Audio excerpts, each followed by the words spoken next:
This is Sally. Sally is a rational person who could never make a leap of faith like Robbie up there. Look at Robbie. He's a faith head, floating around, unsupported by anything. No, Sally simply goes by the evidence and the assured findings of science and reason. I mean, obviously Sally believes that all people are equal. That's just normal.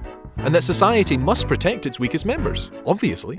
She is certain that consent is essential to sex, and that education, not coercion, is the path to enlightenment.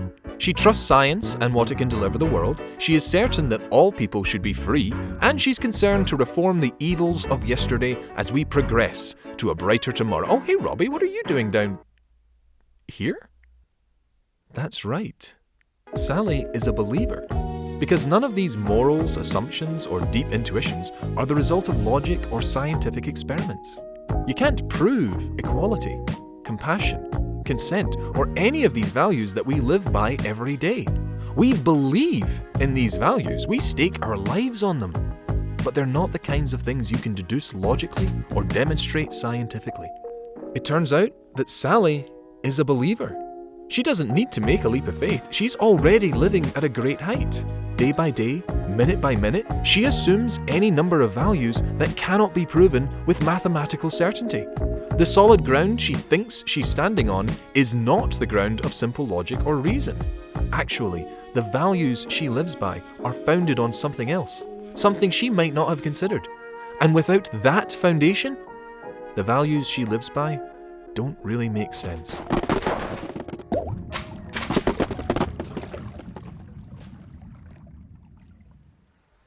You see, Sally lives her life based on the values of the Jesus Revolution.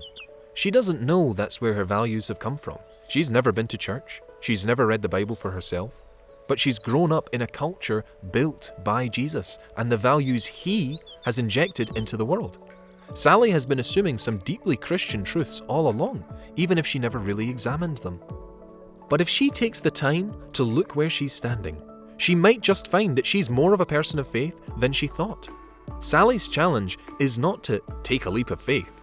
Through the Jesus Revolution, history has already taken an almighty leap. Sally, along with the rest of us, are already in midair. What she needs is some ground beneath her feet, and it's Jesus alone who can provide it. That's the argument of the air we breathe. It charts the advance of the Jesus Revolution from Genesis to the modern day and from equality to progress. It's for the Robbies of the world who are happy to be known as believers. And it's for the Sallys too, for those who thought that they were incapable of faith. It turns out that through Jesus and the growth of his movement, beliefs are far more common than we think. They are the air we breathe.